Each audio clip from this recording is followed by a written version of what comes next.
धनानंद प्राचीन भारत के मगध साम्राज्य के नंद वंश का आखिरी सम्राट था। उसे अपनी शक्ति और विद्वता पर बहुत अधिक घमंड था। वो ब्राह्मणों या गुरुकुल में पढ़ रहे या पढ़ा रहे शिक्षकों को भीख मांगने वाले इंसानों से अधिक कुछ नहीं समझता था।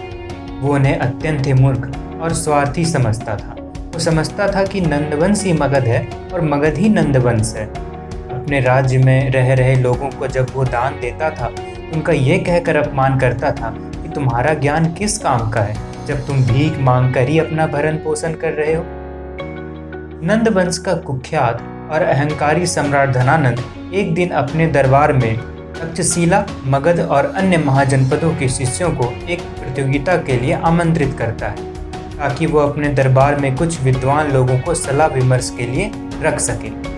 दूर दूर से इस आमंत्रण को स्वीकार करके कई शिष्य और आचार्य पाटलिपुत्र में धनानंद के दरबार में पहुंचते हैं। इन शिष्यों में ज़्यादातर ब्राह्मण थे क्योंकि उस वक्त अध्ययन का काम अक्सर सिर्फ ब्राह्मणों का हुआ करता था। सभा में मौजूद एक विद्वान को धनानंद ने सवाल जवाब की प्रतियोगिता शुरू करने का आदेश दिया।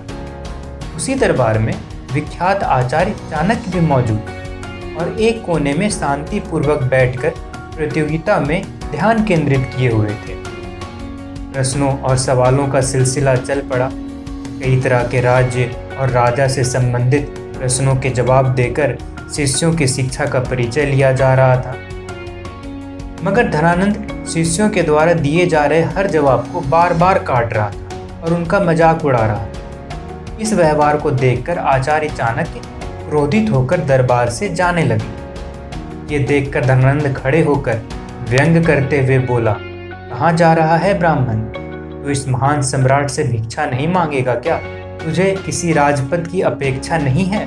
सभा में मौजूद बाकी ब्राह्मणों की तरह तू भी लूट ले धनानंद को। चाणक्य क्रोधित होकर बोले, मुझे कोई राजपद या भिक्षा मांगने की आवश्यकता नहीं है धनानंद। मैं शिक्षक हूँ। यदि मेरी शिक्षा में सामर्थ्य है तो मैं अपना भरण पोषण करने वाले सम्राटों का निर्माण स्वयं कर सकता हूँ।